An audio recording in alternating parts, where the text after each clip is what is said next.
Bonjour à tous et bienvenue dans ce nouvel épisode de Confidence d'une diète. Aujourd'hui, nous allons parler d'un sujet complètement d'actualité, la canicule, ou comment l'alimentation et l'hydratation aident notre corps à s'adapter à la chaleur.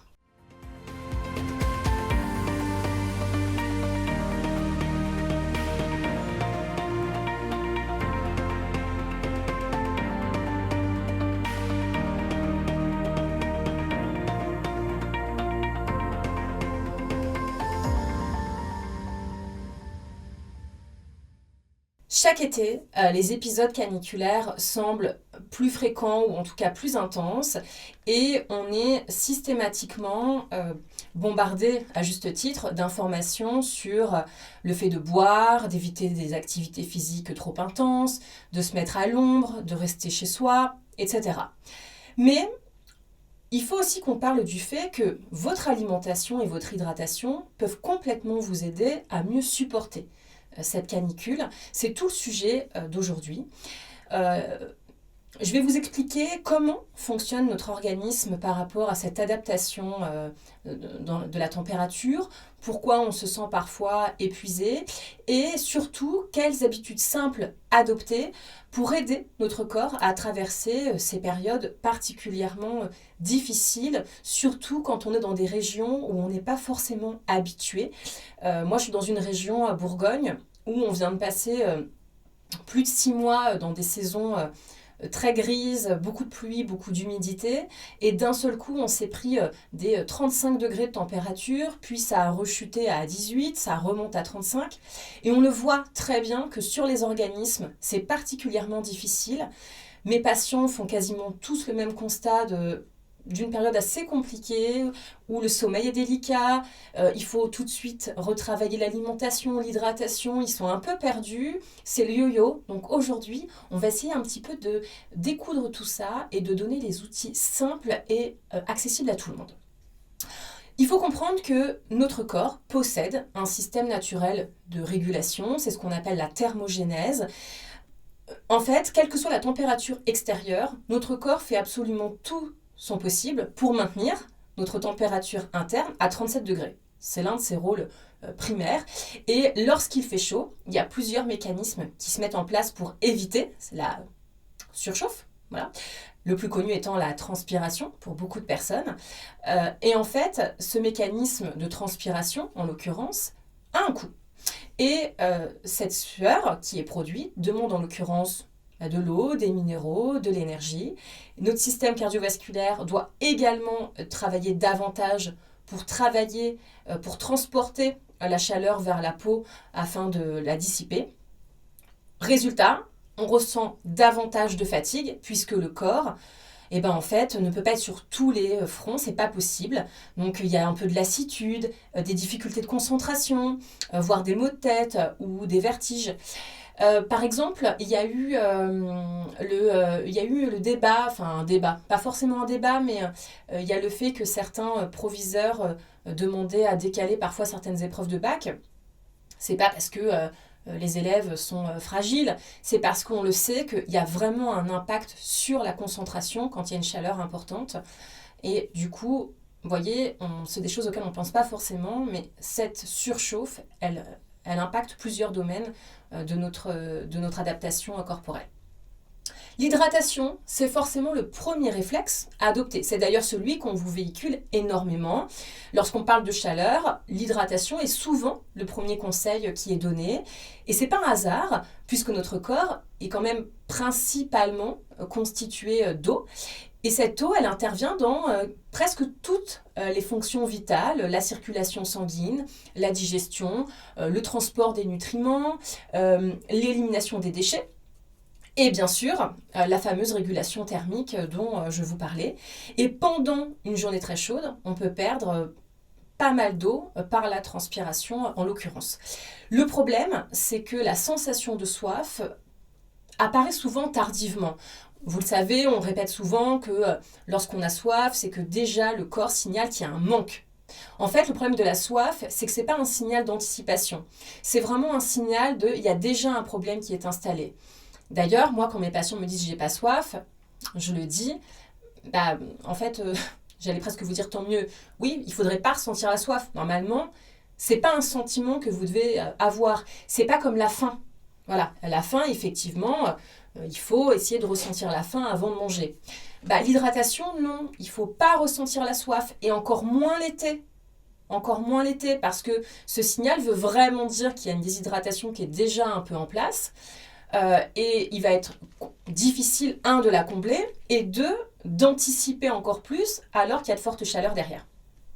C'est pourquoi il est vraiment recommandé de boire tout au long de la journée, sans attendre la sensation de soif, et surtout sans attendre le repas. En fait, l'hydratation, en tout cas faite par la boisson, elle devrait principalement être apportée en dehors des repas.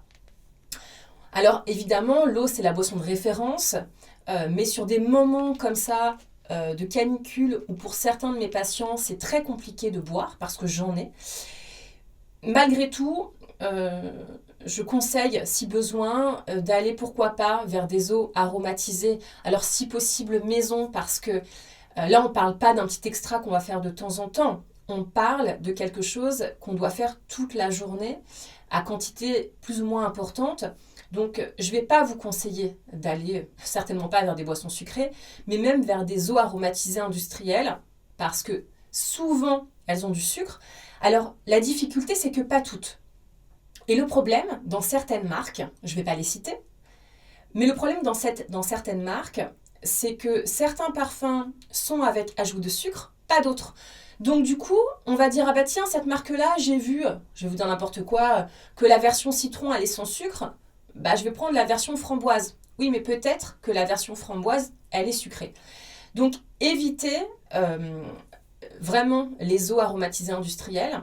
Profitez plutôt de pouvoir faire du maison avec des choses très simples et beaucoup moins onéreuses. Ça peut être d'infuser du citron, effectivement, du concombre. Moi, j'ai des patients qui vont mettre de la cannelle, enfin, plein de choses différentes. Mais je referai un épisode particulièrement sur l'hydratation, parce que je sais que c'est un sujet qui vous concerne beaucoup. Vous êtes nombreux à avoir du mal à boire régulièrement, correctement, de façon qualitative et quantitative. Donc je ferai un épisode juste sur ça. En tout cas, il peut y avoir plein de façons de s'hydrater, mais il n'y a pas que ça. L'hydratation, elle passe pas que par la boisson. Elle passe aussi par l'alimentation. Et ça, c'est très important. Il faut comprendre que votre corps a besoin à peu près de 3 litres d'eau par jour. C'est une moyenne. Évidemment, il y a des gens pour qui c'est un peu moins, d'autres pour qui c'est un peu plus. Comme pour l'alimentation, l'hydratation, c'est aussi du cas par cas. Alors voilà, on estime qu'en moyenne, c'est 3 litres. Alors ne paniquez pas du tout. En fait, 3 litres ne veut pas dire 3 litres de boisson. Tout va dépendre de vos apports naturellement apportés par votre alimentation. Si on vous enquiquine aussi avec l'alimentation diversifiée et le fait d'apporter des fruits et des légumes, c'est pas pour être embêtant, c'est parce que ce sont les végétaux qui vont apporter l'une des principales sources d'hydratation naturelle. Et que les patients qui n'auront pas cet apport alimentaire vont du coup avoir des besoins d'eau par la boisson plus importants. Certains fruits et légumes contiennent plus de 90% d'eau. Vous voyez à quel point c'est important. C'est le cas par exemple de la pastèque, du melon, du concombre, de la tomate. Alors évidemment, on va favoriser au maximum les légumes puisque les fruits, même la pastèque et le melon restent des sources de sucre. Donc effectivement, il ne faut pas non plus en faire des excès, mais on peut en manger un petit peu tous les jours sans difficulté. En tout cas, ils apportent de l'eau, ils apportent des vitamines, des minéraux, ils sont plutôt faciles à digérer, dans la majorité des cas. Évidemment, on a toujours des exceptions en fonction des patients à qui s'adresse ce message. Mais en tout cas, c'est un apport d'eau important. Et si vous avez un apport de fruits et légumes régulier sur vos repas dans la journée, 1 litre et demi d'eau à côté sera largement suffisant. En revanche, si vous avez une alimentation, je vais un peu schématiser, mais avec beaucoup de produits sucrés ou principalement des féculents, en tout cas peu de végétaux, et bien forcément, vous avez un apport d'eau par le solide qui est très restreint. Donc le litre et demi d'eau en boisson, il y a de grandes chances qu'il ne soit pas suffisant dans votre cas. Donc vous voyez, ça a un impact vraiment fort. Et puis, vous avez certainement remarqué que pour beaucoup de personnes, quand il fait chaud, on a un petit peu moins d'appétit. Alors c'est un phénomène qui est tout à fait normal, parce qu'en fait, la digestion génère de la chaleur. La digestion, c'est une dépense calorique pour l'être humain, et ça augmente légèrement votre température corporelle. On parle de thermogénèse alimentaire, et quand l'organisme lutte déjà contre des températures plus élevées que d'habitude, naturellement, il veut réduire l'envie de manger certains repas copieux afin de limiter encore une production supplémentaire de chaleur. Donc, ça signifie surtout pas qu'il faut sauter des repas, mais c'est encore plus intéressant d'adapter leur composition. Et vous l'avez certainement vu, moi j'ai beaucoup de patients en cabinet qui ont un peu de mal à intégrer les légumes et qui y vont bien plus naturellement en été. Et pas juste parce qu'ils aiment davantage les crudités, mais parce qu'en fait, naturellement, on le ressent ce besoin. Et en fait, quand je vous dis que l'être humain est trop bien fait, il sait naturellement ce corps qui doit aller vers des sources plus riches d'eau que d'habitude. C'est pas pour rien que vous avez envie de ça en fait. Il y a vraiment cette raison-là derrière, en grande partie. Donc on va naturellement, la plupart du temps, privilégier des repas plus légers, plus riches en végétaux, et tout en conservant évidemment des protéines. Et tout ça, ça permet souvent de mieux tolérer également la chaleur. Alors, l'idée, c'est pas du tout de se restreindre, hein. L'idée, c'est de s'adapter aux besoins du corps dans une situation donnée. C'est aussi pour ça que vos conseils alimentaires ne peuvent pas être tout le temps figés, exactement pareils tout le temps. La preuve. Donc attention aussi aux fausses bonnes idées. Parce que certaines habitudes peuvent sembler rafraîchissantes, mais ne sont pas toujours les plus adaptées. Par exemple, les boissons sucrées. Elles ont vraiment la cote sur les beaux jours. Moi, je le vois au cabinet, les enfants, les adolescents, les adultes qui aiment les boissons sucrées ont tendance à en consommer davantage que l'hiver, alors que vraiment, sachez que ça accentue réellement la soif. Donc ça, c'est pour les boissons sucrées. L'alcool, également, est un piège. On connaît tous l'improvisation des apéros qui se fait bien plus facilement en été qu'en hiver. La fameuse bière ultra rafraîchissante. En fait, l'alcool favorise la déshydratation. Donc, sur le moment, c'est un leurre. Mais en réalité, la molécule de l'alcool, elle va avoir une interaction néfaste avec l'hydratation et surtout, elle va perturber le mécanisme de régulation thermique. Donc attention à ces produits-là qui vous donnent l'impression de vous rafraîchir, mais qui en réalité vont petit à petit aggraver la situation.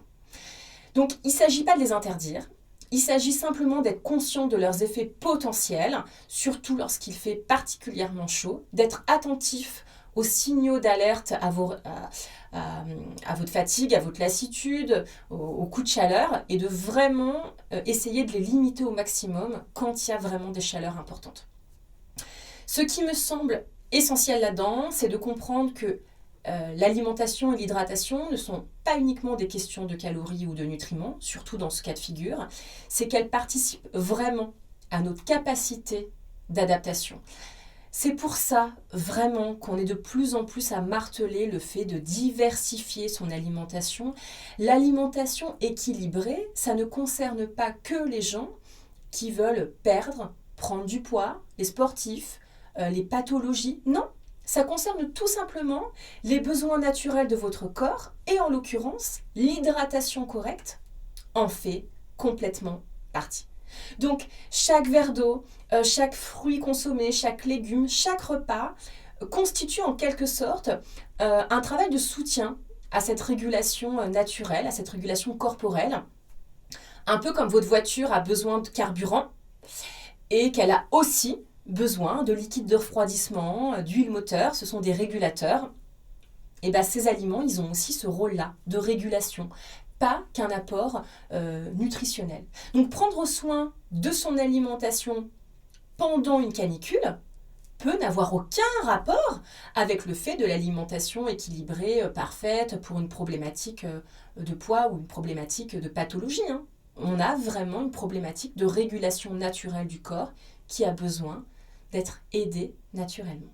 Donc c'est plutôt une manière de plus d'écouter son corps, d'apprendre à vraiment comprendre nos besoins et à savoir s'adapter en fonction de votre situation à l'instant T.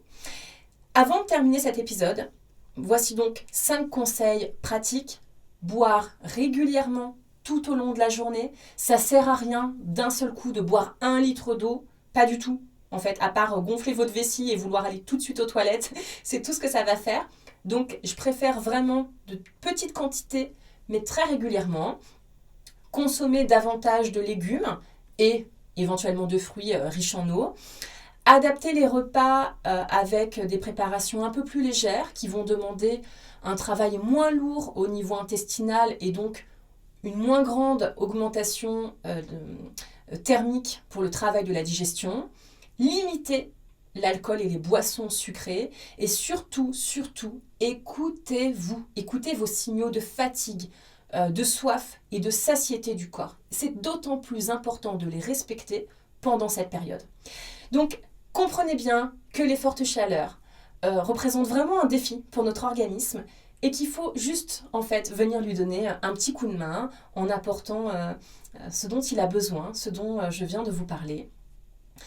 Vous voyez, en été aussi, on a une histoire toute particulière avec notre alimentation, avec notre hydratation. N'oubliez pas que même en été, l'alimentation raconte une histoire, la vôtre.